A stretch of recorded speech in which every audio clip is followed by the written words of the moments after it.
Oi, pessoal. Nosso vídeo de hoje vai tratar da resolução de um exercício envolvendo a utilização de vetores. É um exercício bem interessante e que tem alguns objetivos pedagógicos. Primeiro, relembrar a construção de estruturas condicionais e estruturas de repetição e forçar vocês na utilização de vetores. Além disso, dentro da utilização de vetores, a gente vai prestar um pouquinho de atenção na resolução de um problema de busca. O problema de busca é um problema clássico dentro da computação e hoje a gente vai ver a busca sequencial, tá bom? Então eu vou compartilhar a minha tela e a partir de agora a gente vai tratar da resolução dos exercícios.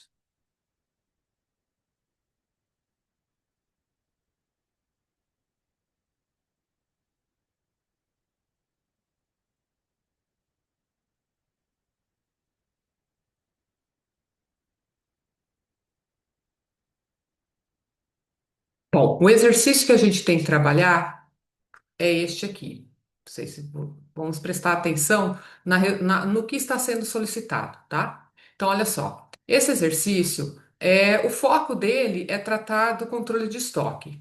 Então, nós temos aqui uma solicitação para controlar o estoque de mercadorias de uma empresa e, inicialmente, esse programa ele precisa cadastrar o que ele tem em estoque à disposição para ser vendido pelo cliente. Então, olha, inicialmente, o programa deverá preencher dois vetores com 10 posições cada. Então, a gente vai fazer a criação dos vetores e vamos preencher cada posição desses vetores. O primeiro vai receber os códigos dos produtos e o segundo vai receber o total desse produto em estoque, ou seja, a quantidade que eu tenho dele no meu estoque. Uma vez que eu tenha todas as posições desses vetores preenchidos, a gente vai começar um procedimento de venda desses produtos. É como se a loja abrisse as portas e atendesse a diversos clientes ao longo de um dia, tá? Então está escrito aqui, ó, logo após o preenchimento de todos os vetores, o programa deverá ler um conjunto indeterminado de dados contendo código de um cliente, código do produto e a quantidade que ele deseja desse produto. Então, quando eu digo uma quantidade indeterminada, é porque no mundo real você não tem noção de quantas vendas você vai realizar no período de tempo. Então, você fica executando repetitivamente até que alguma coisa ocorra. É óbvio que esse procedimento repetitivo precisa chegar ao final em algum momento. Então, aqui no exercício está dizendo, ó, quando tiver código do cliente igual a zero, indica fim de programa. Na verdade, não é bem o fim do programa, é o fim do procedimento de vendas. E aí, tem algumas especificações além disso, né? Então, o programa deverá verificar durante as vendas, né? Se o código do produto solicitado existe. Então, se o cliente chega lá e pede um código que existe, o programa vai tentar atender esse pedido. Caso seja solicitado um código que não exista, ele precisa ver a mensagem código inexistente. Essa venda não é atendida e o programa passa para o próximo cliente. Cada pedido feito por um cliente só poderá ser atendido integralmente. Então, assim que ele oferecer um código de produto válido, ele vai fornecer a quantidade que ele deseja. Se a quantidade que ele está desejando for menor ou igual ao que eu tenho em estoque, então eu posso atender integralmente. Agora, se o cliente pedir uma quantidade superior à que eu tenho no estoque, eu vou ter que dizer uma mensagem: ó, não temos estoque suficiente dessa mercadoria, né? E não vai ser realizada essa venda, tá? Então, e se eu puder atender o cliente, eu vou colocar a mensagem na tela: pedido atendido, obrigado e volte sempre. Após a atualização efetuar a atualização do estoque somente se o pedido for atendido integralmente. Então, olha só, se o meu cliente pediu uma quantidade, o estoque consegue atender a essa necessidade do cliente. Quando eu fizer a confirmação da venda, eu vou dar uma baixa no estoque. Então, se eu tinha 20 unidades, o cliente quis comprar 5, ao término desse procedimento de venda, o meu estoque tem que baixar para 15. Quando eu encerrar todas as vendas, o último item aqui está no final do programa, escrever os códigos dos produtos com os seus respectivos estoques atualizados. Ou seja, o que sobrou depois de eu ter realizado diversas vendas, ok? Então, é, a gente fez uma leitura do enunciado para tentar entender e eliminar qualquer dúvida que a gente tenha.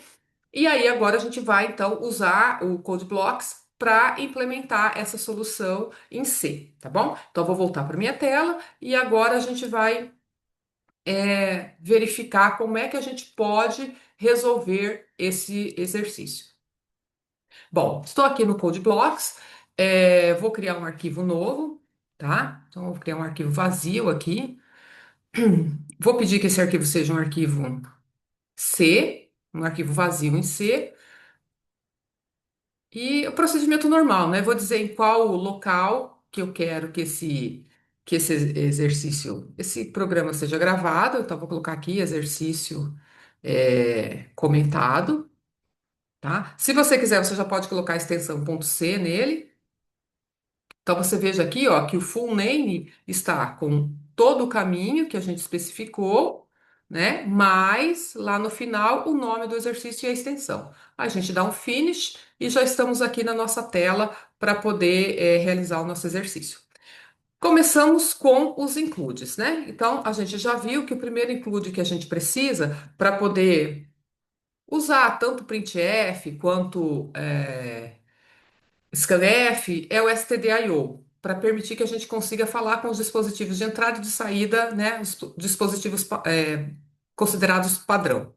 Aí a gente tem que ter a estrutura do método main pronto. Então, isso aqui a gente já coloca para não correr o risco de esquecer, tá? E aí vamos começar aquilo que a gente precisa. Então, no exercício, dizia que era para a gente criar dois vetores. Eu vou criar um vetor de inteiro que vai representar os códigos que eu quero, é, os códigos do produto que eu vou colocar no meu estoque. E eu vou criar um outro que vai ser float. O float representa números reais, tá? Então, eu vou colocar aqui estoque. Porque pode ser que eu, sei lá, vamos supor que eu venda cereais. Aí eu posso ter 10 quilos e 300 gramas do produto, né? Então, eu não foi especificado que tipo de produto seria vendido, então eu vou colocar aqui que o estoque é um float, ok? Quando a gente vai trabalhar com vetor, você já sabe que vetor é uma variável dividida em várias partes. Cada parte tem um índice e a gente costuma preencher, percorrer todo esse índice, certo? Então, a gente vai criar aqui uma variável que eu vou chamar de i, uma variável inteira qualquer. E a ideia é o quê? É que essa variável i, ela me ajude na execução de um for. O for é uma estrutura de repetição e eu coloco dentro desses parênteses aqui os itens importantes para a estrutura de repetição ser executada na quantidade de vezes necessária. Então, se a gente quer que esse for me auxilie a percorrer cada posição do vetor, então a primeira posição do vetor começa sempre no índice zero. Então, eu vou dizer que esse i começa em zero. A ideia é que ele comece na posição zero, depois vá para a posição um, depois para a posição 2 e assim sucessivamente até chegar na última posição. Se eu declarei o meu vetor como tendo 10 posições e eu começo no índice zero, o último índice que eu tenho disponível para usar é o 9. Então eu tenho que permitir que esse i avance, mas o valor máximo para ele é o 9. Então aqui a segunda parte é a condição que eu vou impor para o limite máximo desse i. Pode ser i menor que 10, porque como a minha variável ela é inteira, minha variável i é inteira, se eu disser, ó, qualquer coisa menor que 10 vai chegar até 9.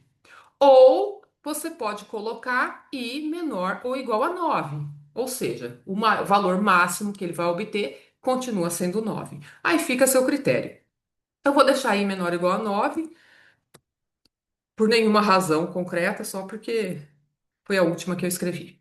Aqui dentro desse for, então, é o local onde a gente vai solicitar que sejam digitadas as informações dos produtos e eu vou armazenar as informações dos produtos. Então, eu tenho que pedir para alguém digitar o código, tenho que pegar esse código digitado e guardar na posição correspondente do vetor código. Depois tenho que pedir a quantidade em estoque e guardar na posição correspondente do estoque. Então, nós vamos fazer assim: a solicitação vai ser feita através de um comando de saída, que vai ser o printf. Dentro das aspas, eu posso colocar a mensagem que eu quiser. Então, eu vou colocar digite, o código do. Aqui eu vou fazer só uma formatação da minha mensagem, tá? É, Então, digite o código. A ideia é que apareça primeiro, segundo, terceiro, quarto e assim por diante, tá? Vai ser um valor ordinal para indicar em qual posição do vetor eu já estou, tá? Então, digite o código do produto. Aí você complementa. Aqui, eu não quero que apareça zerésimo produto, eu quero começar a contagem a partir do primeiro. Só que percebo que o meu contador I, ele começa de zero. Então, a posição zero eu quero mostrar aqui como sendo o meu primeiro produto. Internamente, eu vou guardar na posição zero, mas a mensagem para o cliente, eu quero para o cliente, para o usuário desse programa, eu quero que ele veja primeiro produto, eu não quero que ele veja zerésimo produto. Então, o que que eu faço? Eu coloco aqui, ó, i mais um. E um ponto e vírgula aqui para encerrar essa linha. Então, o que que vai acontecer? Quando esta mensagem for ser mostrada na tela, o que que o C entende, né? Que onde tem o percentual alguma coisa, precisará ser substituído pelo valor de uma variável. E qual é a variável que vai entrar nesse local aqui? O valor do i mais um. Certo? Então, com isso, a gente coloca uma mensagem na tela, e se eu estou solicitando o código, eu tenho que pegar o que for digitado, a gente vai usar o scanf, né, para conversar com o teclado e pegar o que está sendo digitado ali. O código, ele é um valor inteiro. Por que que eu sei que ele é um inteiro? Porque o vetor de código, onde eu vou armazenar o que o usuário digitar, ele é inteiro, certo? E o valor que for digitado será guardado no endereço de memória, esse E comercial quer dizer endereço de memória, do vetor código na posição I. Ah, professora, aqui não tem que colocar I mais um? Não, é o que eu comentei com vocês. Internamente, a gente usa a partir da posição zero. Só que visualmente, para o usuário, a gente começa a mostrar a partir de um, ok? Então, com isso, a gente já fez a primeira solicitação. Agora, eu vou dar um Ctrl C aqui e um Ctrl V, porque o segundo passo é solicitar a quantidade em estoque. Então, eu vou pedir aqui, ó, a quantidade em estoque do produto tal, do primeiro produto, do segundo produto, e assim por diante.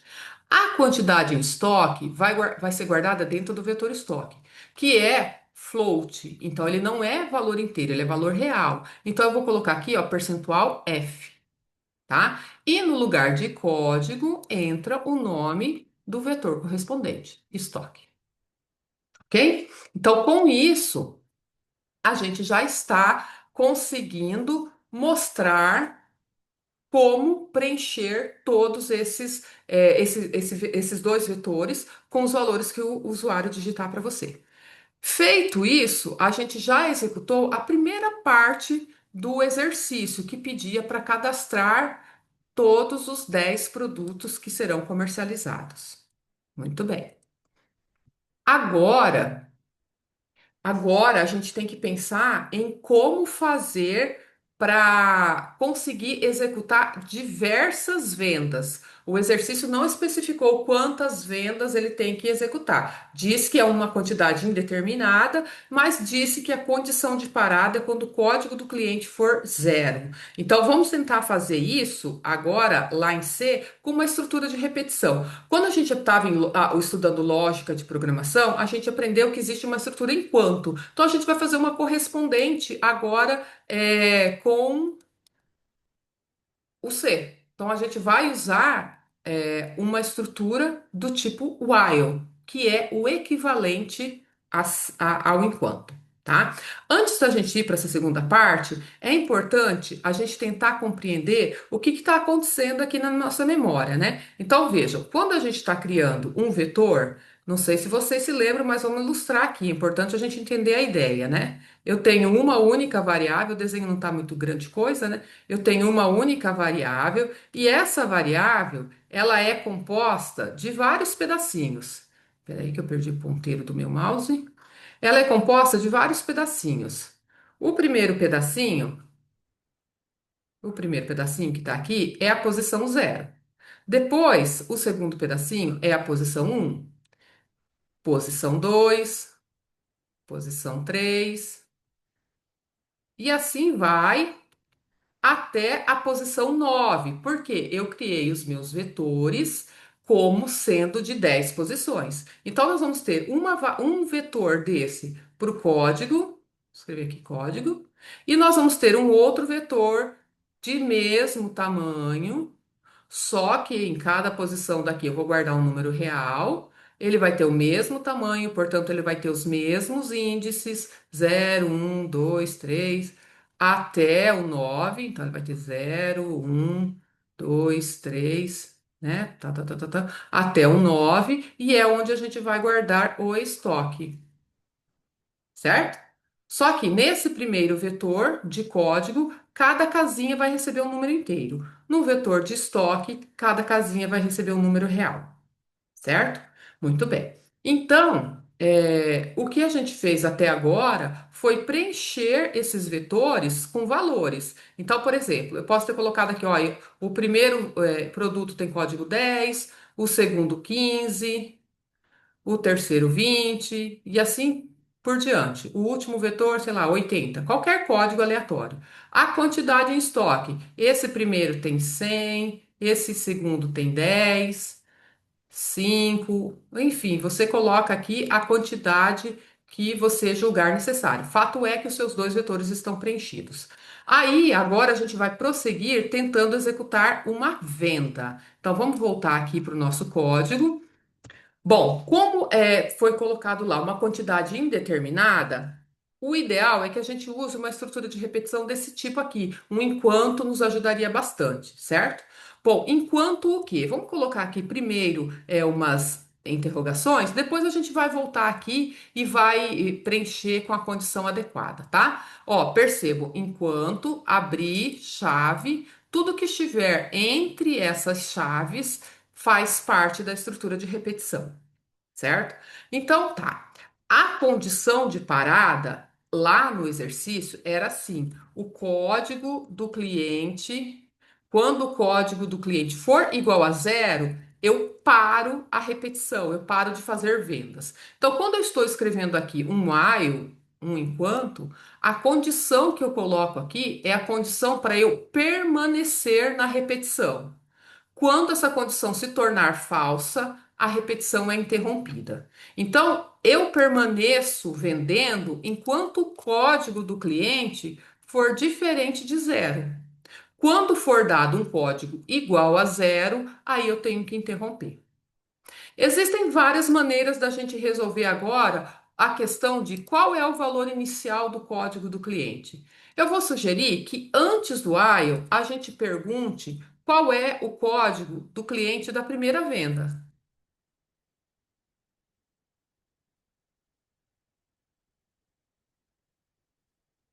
Porque pode ser que o primeiro cliente já tenha código zero. Se você fornecer zero, você não executa nenhuma venda. Então, eu vou perguntar, vou ler.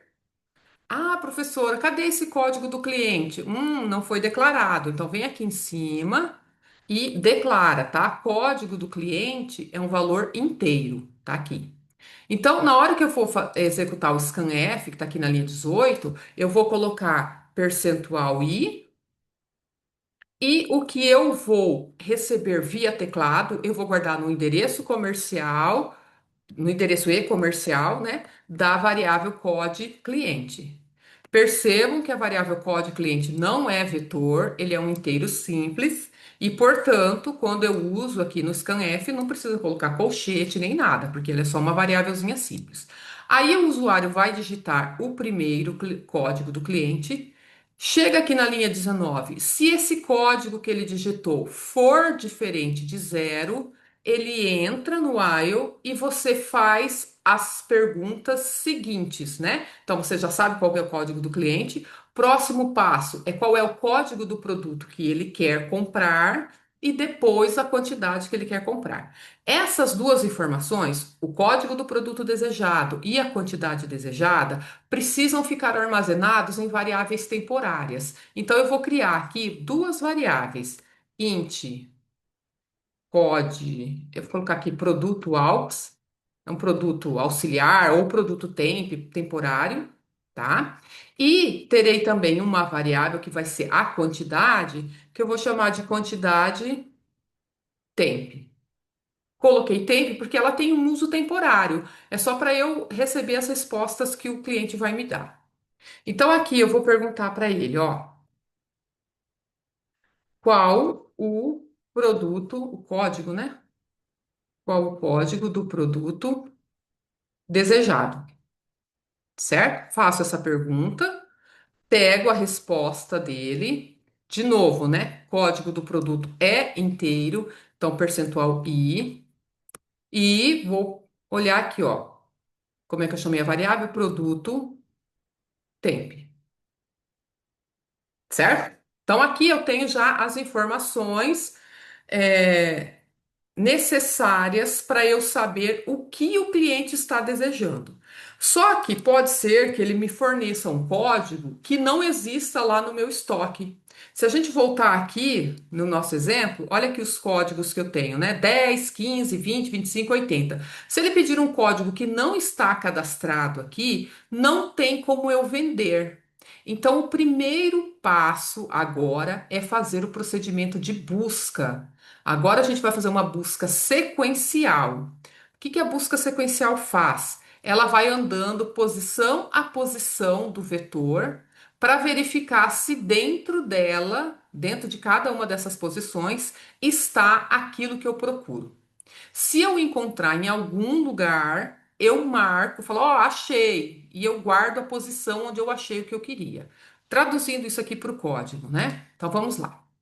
Bom, então já tenho aqui o código do produto e eu sei que os códigos do meu estoque estão dentro desse vetor, que é um vetor de 10 posições. Então, o que que nós vamos ter que fazer? Eu vou copiar aqui, não vou copiar, não, vou digitar. Eu vou fazer um for, posso usar a variável i novamente, porque ela não está em uso no momento. Eu quero percorrer todo o vetor de código, então i menor ou igual a 9 e mais. Aqui dentro, a gente vai fazer a seguinte comparação. A gente vai precisar saber, então, comparação é o C, é o if, né, em C. Eu vou ter que perguntar se esse produto temp é igual àquilo que está no código, no vetor código, na posição i. Quando isso acontecer, eu vou ter que deixar registrado em memória que eu acabei de encontrar o meu produto. Como que a gente faz essa marcação em memória na programação? Você muda o valor de alguma variável. Então, eu vou criar uma variável aqui, vou declarar uma variável inteira, eu vou chamar assim, ó, encontrei o produto. Você pode dar o nome que você quer para suas variáveis, tá? Essa minha variável, encontrei o produto, ela é uma variável que vai sinalizar para mim se durante a minha passagem pelo vetor eu encontrei aquilo que eu queria. Então, vamos voltar aqui no nosso desenho aqui, ó. Vamos imaginar que eu esteja procurando o produto 25, tá? Isso aqui está dentro do meu produto temp. Lá naquele produto temp que o usuário digitou, vamos supor que é esse o valor que ele deu. Então, o que que vai acontecer? Eu vou percorrer o meu vetor aqui, ó. Eu vou na posição zero do vetor, aqui. O meu i começou na posição zero. O que está aqui dentro da posição é o zero, é o 10. Então, eu não encontrei o produto que eu procuro. Aí eu vou para a posição um, porque eu estou dentro de um for, né? Na posição um eu encontro 15, não é o que eu estou querendo. Eu vou para a posição 2. Lá tenho 20, não é o que eu estou querendo. Eu vou para a posição 3, achei o 25. Opa, achei o que eu queria. Então eu pego aquela minha variável, encontrei o produto, né? Eu vou colocar aqui só assim, ó, encontrei. E esse valor encontrei, ele vai passar a ser um. Ele estava valendo zero, mas quando eu encontro o que eu quero, eu mudo o valor dela para um. E aí eu prossigo até acabar o vetor. Mas eu já deixei sinalizado aqui que eu achei o que eu queria, o produto solicitado existe. Então, como que a gente faz isso, né? Voltando aqui para o nosso código. A gente vai voltar aqui, ó, nós já fizemos o for, que permite percorrer todas as posições do vetor. Essa variável encontrei o produto, antes de eu entrar no for, eu vou falar para ela receber zero. Por que ela começa com zero? Porque antes do for, eu não tenho o produto ainda, eu não sei se ele está dentro do meu estoque ou não. Então ele está com zero. Esse zero aqui está fazendo um papel de falso, tá? Então eu encontrei o produto? Não, não encontrei ainda, mas também eu não procurei, né? Eu começo a procura no for. Então, cada vez que eu passar por esse for, eu vou perguntar se o produto temp que o usuário digitou lá no início da compra é igual ao que está dentro do vetor nesta posição. Se for igual, eu encontrei. Então, aí eu mudo o valor da variável encontrei o produto para um e ela vai ficar sinalizando que o produto foi encontrado. Uma outra coisa que eu posso fazer aqui é o seguinte, é guardar o índice aonde estava esse produto.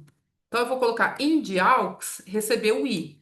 É um índice auxiliar, tá? Vou chamar de I, melhorar. Índice AUX vai receber um. Ah, não tem essa variável declarada. Não tem. Vamos colocá-la aqui, ó, bem ao lado do I, tá? Índice AUX. Então, se eu encontrei o produto que eu quero, eu sinalizo que ele foi encontrado e guardo a posição onde ele está. Essa posição vai ser importante para a gente verificar se o estoque existente é suficiente, tá certo? Quando nós sairmos do for, você pergunta: escuta, você saiu do for com o valor da variável encontrei o produto igual a zero? Se saiu valendo zero, é porque você não encontrou o produto. Então você faz o quê? Você coloca um printf, sei lá, produto inexistente. Eu nem me lembro mais qual é a mensagem que estava lá no enunciado, tá?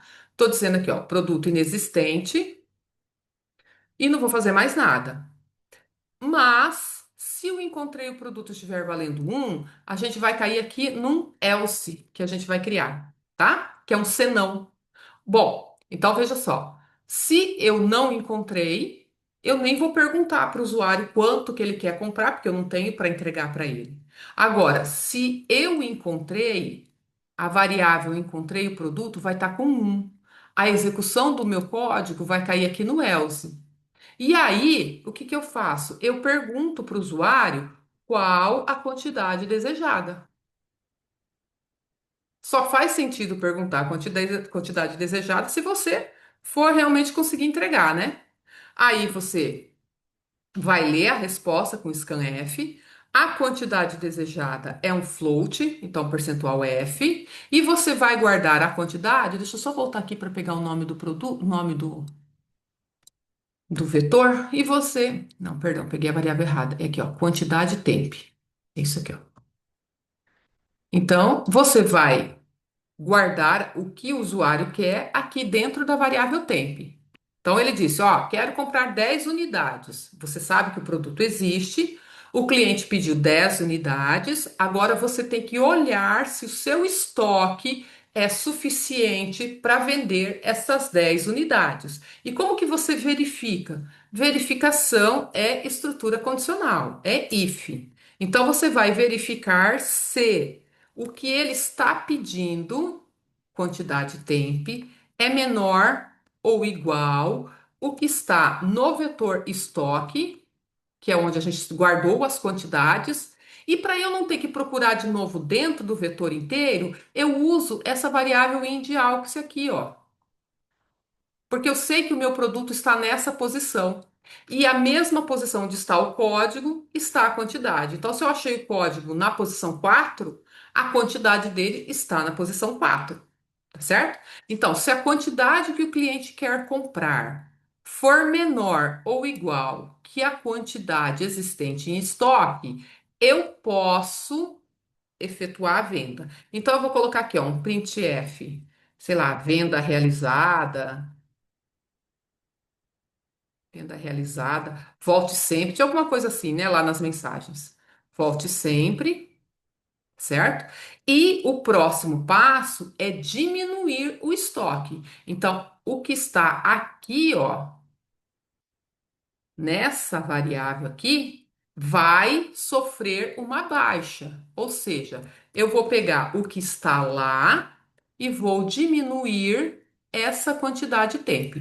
Então, supondo que o meu estoque era 15, quando eu perguntei para o usuário qual a quantidade desejada, ele disse 10, então eu estou pegando o 15 que está dentro do estoque e subtraindo o 10 que está aqui na quantidade temp, certo? Então, isso é quando a gente consegue efetivar a venda. Agora, se a quantidade solicitada pelo cliente não for menor ou igual ao estoque, ou seja, ele quer uma quantidade superior àquilo que eu posso atender, eu vou cair aqui num else e aí eu coloco um printf, quantidade insuficiente no estoque. Tá? Então, ó, else, tá aqui fechado. Esse else aqui que tá aberto, tá vendo? Ele fecha aqui. A gente sempre tem que acompanhar as chaves, tá? Veja, sempre tem que ter os parzinhos adequados de chave. Esse editor aqui, essa IDE, ela já vai abrindo e fechando as chaves pra gente. Então, é legal. Eu já comentei com vocês em algum momento que se dentro do else ou dentro do if houver um único comando, as chaves são opcionais. Eu vou mantê-las aqui, mas se vocês quiserem, por estilo de programação, retirá-las, não haveria problema, tá? Então, ó, com isso, a gente realizou todo o procedimento para executar uma venda, né? Então, olha, a gente pediu o código do cliente. Código do cliente diferente de zero, nós entramos na estrutura de repetição, pedimos o código desejado do produto, procuramos esse produto dentro do vetor de códigos. Se não encontrou, diz que o produto é inexistente. Se encontrou, você cai aqui no else, pede a quantidade desejada. Se ela for inferior àquilo que eu tenho no estoque, eu posso atender a venda integralmente. Então, eu mando uma mensagem, venda realizada, e faço uma diminuição na quantidade em estoque. Se o que o cliente pediu é superior ao que eu tenho, eu digo quantidade insuficiente no estoque, certo? E faço os encerramentos. Agora, o que acontece? Esse while aqui, ó, essa chave, ela está encerrando a nossa estrutura de repetição. Percebam que dentro da estrutura de repetição, eu estou solicitando o código do produto e estou solicitando a quantidade. O único local onde eu falei de código do cliente foi aqui antes do while e ele serviu para eu pegar o código do cliente da primeira compra. Agora, para eu solicitar o segundo, terceiro, quarto cliente, aqui no finalzinho do nosso while, bem aqui, ó, a gente fala assim, a gente pede de novo para o usuário digitar um código de cliente. Digite o código do cliente da próxima compra. Tá certo? E aí o que acontece? Se ele digitar aí ele vai digitar um código qualquer, vamos supor que ele tenha digitado 8. Ele digitou 8, bateu aqui nessa chave que fecha o while, o fluxo da execução vai voltar aqui para a linha 22. Vou verificar se o 8 que o usuário digitou é diferente de zero, como é, né? Então ele entra e vai fazer a segunda venda. Se o usuário tivesse digitado zero, ele chega aqui e vai perguntar: zero é diferente de zero? Isso é falso. Sendo falso, ele interrompe todo o while, ou seja, ele vai pular todo esse bloco, desde essa chavezinha aqui da linha 22 até a linha 53, ele pula tudo e vem aqui para baixo, para os procedimentos de finalização. E o procedimento de finalização é mostrar o estoque atualizado de cada produto. Então, agora a gente vai fazer um for aqui fora, controlado pela mesma variável i, não precisa de outra, tá? I menor ou igual a 9 i mais mais. E aqui a gente vai colocar um printf desta forma. Eu vou colocar aqui vou colocar um barra N aqui e vou colocar quantidade em estoque do produto. Então, aqui eu quero colocar o código do produto, eu vou colocar um percentual i igual, e aqui eu quero colocar a quantidade efetivamente. Então, é uma mensagem que vai ter uma parte fixa e vão entrar duas variáveis. Essas variáveis serão, esse percentual i e esse percentual f serão substituídos pelo código na posição i, código, faltou o aqui, pelo código na posição i e pelo estoque na posição i também, certo? Então, ele vai mostrar quantidade em estoque do produto 15 igual, sei lá, aí ele coloca a quantidade. E vai fazer isso para todo mundo, tá certo? Muito bem. Agora, o que que a gente vai fazer então? Vamos tentar. Opa, peraí que eu botei uma. Vamos tentar salvar. Só um minutinho que eu apertei um botãozinho. Pronto. Apertei um botãozinho de edição, sabe? E eu não quero anotar nada. Aqui. Então vamos salvar o nosso código. Aqui você já conhece, a gente tem esses três botões. Só faz o build, que é o processo de compilação e geração do executável. Só executa ou faz build e executa ao mesmo tempo. Vamos fazer por partes. Ó, já achamos aqui erros, né? Então vamos lá. O que está acontecendo aqui? Ó, faltou um ponto e vírgula na minha linha. De novo. Ó, sem nenhum erro. Sem nenhum, né? Já corrigi, né? Agora está sem erro. Então vamos executar. Então vamos lá. Depois eu vou mostrar para vocês como a gente melhorar isso aqui, ó, que são os caracteres especiais que não estão aparecendo adequadamente, tá? Então a gente tem uma estratégia para arrumar isso daí. Então vamos lá. Vamos dizer que o meu código do produto é 1, eu tenho 10 unidades, depois o código 2, 20 unidades, e assim vai, tá? 30, o código 4, 40 unidades, 5, 50, 6, 60, 7, 70, 8, 80 unidades, 9, 90 unidades e o produto 10 tem 100 unidades. Então perceba que aí a gente preencheu as 10 posições dos dois vetores, tanto do código quanto da quantidade em estoque. Agora, a gente vai começar o procedimento de vendas, tá vendo? Qual o código do cliente da primeira venda? Essa é aquela mensagenzinha que a gente programou antes do while. Então vamos dizer que o código do meu cliente é 5. Perfeito. 5. Aí ele quer comprar o produto um. O produto um tem 10 unidades em estoque, tá? Então vamos lá. Produto um, ele encontrou o produto, por isso ele está pedindo a quantidade desejada. E eu vou falar assim, ó, quero comprar 50. Lembra o nosso produto um? Aqui em cima no cadastro, tá vendo? Ele tem 10 unidades. Se eu estou pedindo 50, eu não consigo vender integralmente isso. Então, eu tenho que ver uma mensagem aqui, ó. Quantidade insuficiente do estoque. Eu deveria ter feito uma quebra de linha, né? Porque agora ele não realizou aquela venda, ele está pedindo ó, qual o código do cliente da próxima compra. Então, essa é a mensagem que a gente colocou lá no finalzinho do while. Eu estou me preparando para a próxima. Se eu digitar 0, ele vai interromper. Mas eu vou digitar 10. Meu código do cliente é 10. Então, o que que vai acontecer? Ó, ele voltou, está pedindo o código do produto. Agora eu vou dar um código do produto que não exista, 155. Os nossos códigos foram de 1 a 10, né? Olha só, produto inexistente. Ele nem perguntou qual é a quantidade do produto, porque eu não tenho ele em estoque, e já está pedindo o cliente da nova compra. Então, eu vou colocar um cliente 20. Agora a gente vai colocar produto 2. O produto 2 tem 20 unidades em estoque.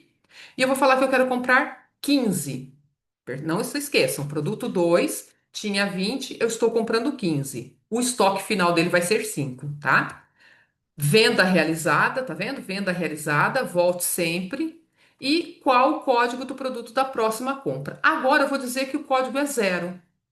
Quando eu disser zero, ele tem que interromper a repetição da compra e tem que mostrar o estoque final. E aqui está, ó. Produto um com 10 unidades, o produto 2 que a gente vendeu 15 baixou para 5 e os demais nós não mexemos. Tá certo? Então agora eu só vou colocar aqui uns barra N à frente do qual o cliente da próxima compra para ficar melhor, tá? E vamos consertar aqui o probleminha dos caracteres especiais. Muito bem, então aqui ó, qual você pode colocar, vou colocar barra N para ele pular duas linhas, tá? Para a gente fazer com que os nossos caracteres especiais sejam compreendidos e apareçam direitinho lá na tela, nós vamos precisar incluir mais uma biblioteca, tá? Então vamos colocar aqui include locale.h. Essa biblioteca, ela deixa o teu código compatível com configurações do seu sistema operacional, tá? Então aqui dentro da main, a gente vai colocar set locale, tá? E aqui dentro do set locale, a gente vai colocar uns parâmetros, tá? Então a gente vai colocar LC all, que é para essa configuração que a gente escolher ser aplicada em caracteres especiais, em formatos de número, tá? E eu vou colocar aqui aspas, aspas, falando para delegar o seguinte, ó, eu não quero escolher um idioma, um conjunto de caracteres. Vê aí como é que está o meu sistema operacional. Meu sistema operacional aqui, ele está configurado para o português brasileiro, né? Português do Brasil. Então, ele vai precisar entender esses caracteres que a gente usa no português brasileiro, tá certo? Então, vou salvar aqui, vamos compilar e já executar. E olha só, digite o código, ele já conseguiu fazer o O acentuado. E esse primeiro aqui, né? Esse símbolozinho aqui do ordinal, ele já conseguiu também. Representar direitinho na tela, né? Então vamos lá, vou colocar aqui os valores de novo, só que são 20, né? São 10 produtos, então vai demorar um pouquinho.